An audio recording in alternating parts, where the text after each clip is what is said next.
Well, the Ukrainian woman kidnapped in Cape Town has been reunited with her family. Anna Penev was seen in a video trying to fight off her abductor more than a week ago. No arrests have been made yet. eNCA's Monique Mortlock has more details on her release.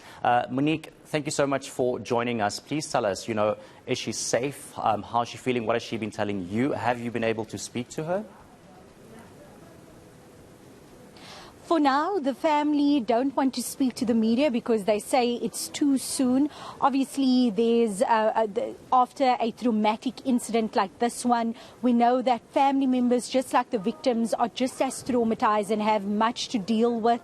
So for now, no word yet from the family. What we have heard from the SAPS is only that she is safe. She has been reunited with her family. She was released yesterday, and a little earlier when we spoke to Alderman JP Smith from the city of Cape Town, he made mention of the fact that there was a ransom being paid, and he said that so this doesn't mean that the perpetrators have been apprehended, and this is something that he is certainly wishing the SAPS does as soon as possible. But to give us some more insights, I'm speaking now with Policing Oversight and Community Safety MEC Regan Allen. So what can you tell us about the circumstances surrounding Anna Penev? I know that it's a sensitive matter at the moment, but what is your understanding? How is she doing? In my discussions with the South African Police Service this morning, I can confirm that she has been released, that she is safe with her family. I can also confirm that the South African Police Service is reaching out to the family to ensure that the relevant counselling and assistance is provided during this extremely difficult time.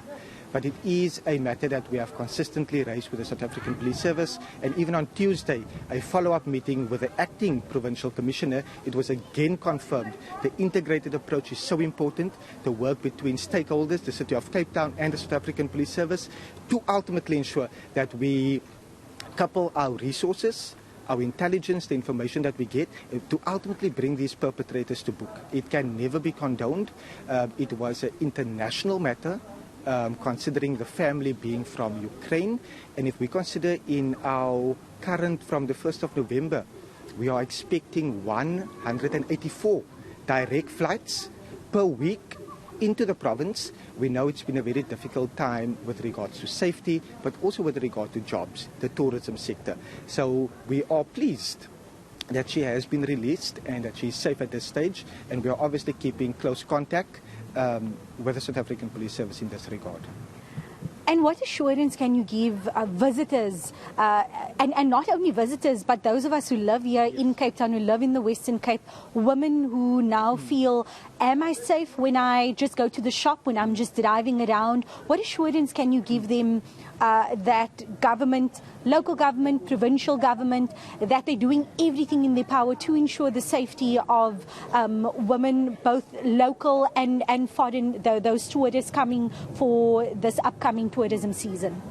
Since my appointment, I've had a number of engagements with various consul generals as well, sharing similar concerns. I can confirm that from the 1st of November, we are activating our tourism safety officers, which will be able to be at our tourist destinations, like the CBD, like our national parks, etc., in order to create the extra visibility on the ground.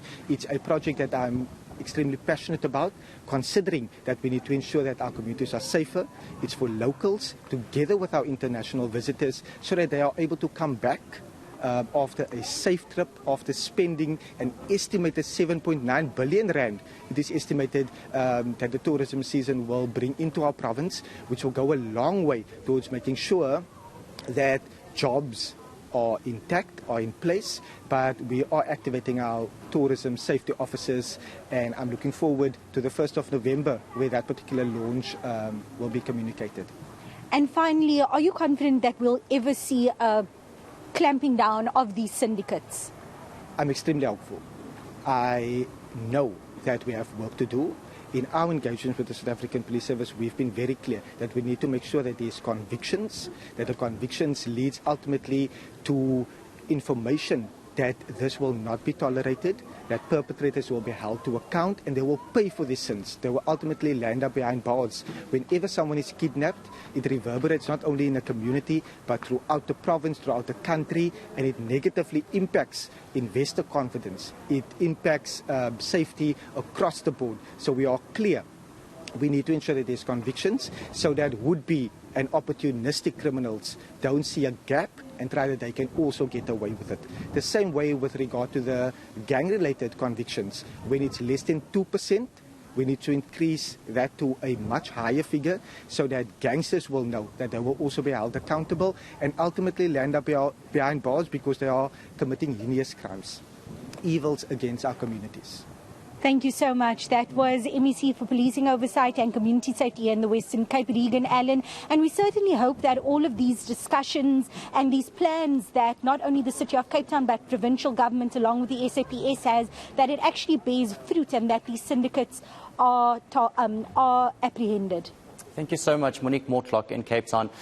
It's good news that the woman is safe, and of course these kidnapping cases are always so sensitive and needs to be handled very delicately. And like Monique said, hopefully we can get these syndicates dealt with very, very soon. Well,